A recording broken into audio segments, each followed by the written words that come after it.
Just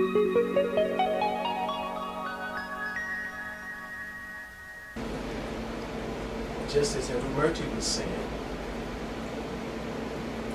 that we identify with things and that we become falsely identified with them, and this constitutes ego. And as Kusa was saying, how does it exist? Does it really exist? You say it's false. What do we mean by it? Okay, when we say we battle our ego, we have to try to transcend the ego. What are we meaning by that? Now,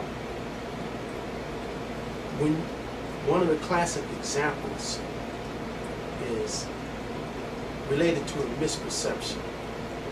It's like when you're walking down the road and you see something in the road and you're not quite sure what it is, but it looks like a snake. So your response to it is that you're going to be fearful, you're going to be frightened. And it's only upon closer inspection that you're going to see that it's not really a snake, it's just a rope. But all the same, all of the images that is being projected in your mind, you're going to have a very real chemical change in your body. You're going to feel real fear. The body is going to change to respond to what is perceiving to believing to be a snake as if it really is a snake. So, although in actuality there is no snake and it's only a rope, the reality for you is that it's a snake, until closer inspection shows you that it's not, and that it's just a rope, and then all of that falls away. It is a real thing for you. The same thing is true for ego. It has no actual existence, but it does have a real existence, if I can use those two words and draw a distinction between that which is actual and that which is real. Real is relate to reality.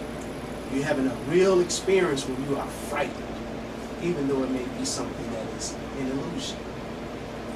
And being that we are misidentified with this body and mind, ego constitutes that misidentification, that misperception, which brings into existence a false sense of self. And as long as we are identified with that, then we're going to have a real experience that can be called ego. Just as we said before, how I believe in the intelligence book I had mentioned an instance when I was parking in a lot at Walgreens, and I brought my car to a stop, and a car right next to me was pulling out just at the same time as I came to a stop. And for a moment, I thought my car was still moving, so I grabbed the wheel, and that was my experience was that my car was still moving, though actually it was not moving. And so I couldn't help but respond to that, to what my perception and what my thought was, until I realized that my car was not moving. And the same thing is going to continue to happen in our lives until we really give close inspection, close investigation as to exactly what is going on in our consciousness as we are making this misidentification with this body mind. We're going to have a real egoic experience. And the evidence of that, all we have to do is look at how we're living our lives out of the context of the vices, aversions.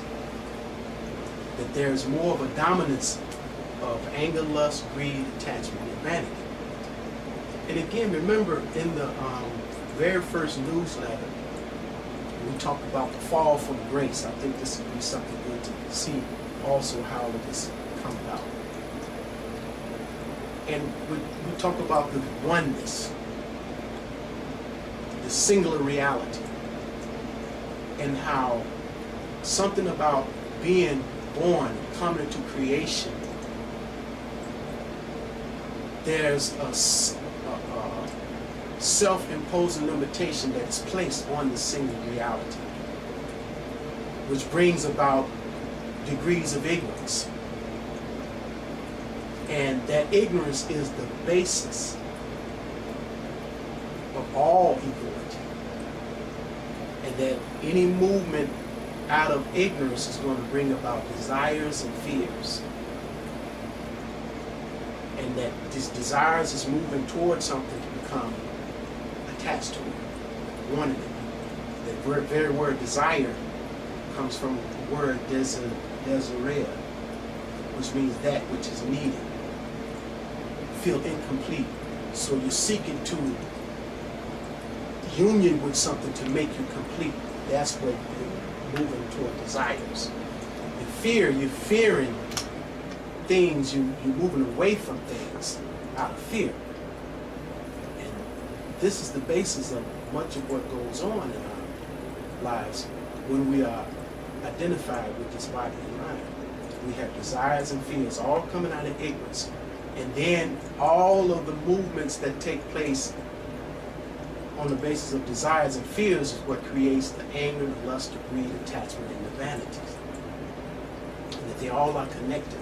So when we see these things manifesting in our lives as we attempt to understand who we are, understand other people, create harmonious relationships, when we see these vices taking grip of our relationship, then we know that we are in ego. We're acting out of ego, a false sense of self. Is everyone with me with that? Is anything? Is it all clear? So if we want to be sure as to whether or not we have ego, all we have to do is look in our lives and see, are we being loving? Are we compassionate? Are we patient? Is there evidence of intelligence, harmonious relationships being established? Are we acknowledging the divine that is within everyone? Are we living on the basis of that? When there is a predominance of that, then the ego is transcended. If there's a predominance of the five vices, then you're still operating in ego. And it also constitutes being polarized in your lower nature. Remember, we talked before once also about how spiritual practice is designed to integrate your consciousness. That consciousness is, we have conscious centers in the body, referred to as chakras. And that when you're living on the basis of ego, you're polarized in the lower part of your being. And there's a lot of different symbolism that point to this. In fact, the ancient Egyptian symbolism that points to it is you have the Amit biting right above the third link, which symbolizes the third chakra. In between the third and the fourth chakra, Amit is biting that, saying that all people below this chakra belongs to me.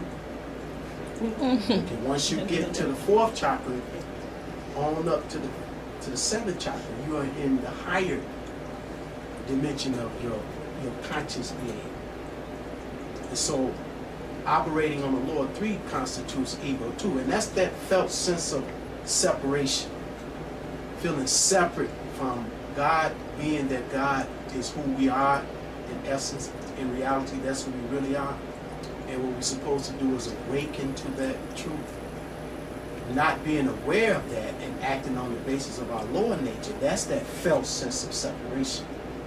Feeling separate, the consciousness is polarized in your lower nature, separate from your higher nature. And spiritual disciplines and spiritual practices is designed to integrate your conscious center so that you become a whole, complete, consummate, fully awakened human being. And now you have your higher, there's really even no higher or lower. There's really no inner or outer. We say all of these things when we are trying to describe what is going on. And when we're on the other side, we see things in the dualistic way. But once you awaken and attain fully God consciousness, then there's no inner, no outer. There's no higher, no lower. You don't even think about ego. You don't even think about God. You don't think about any of these things.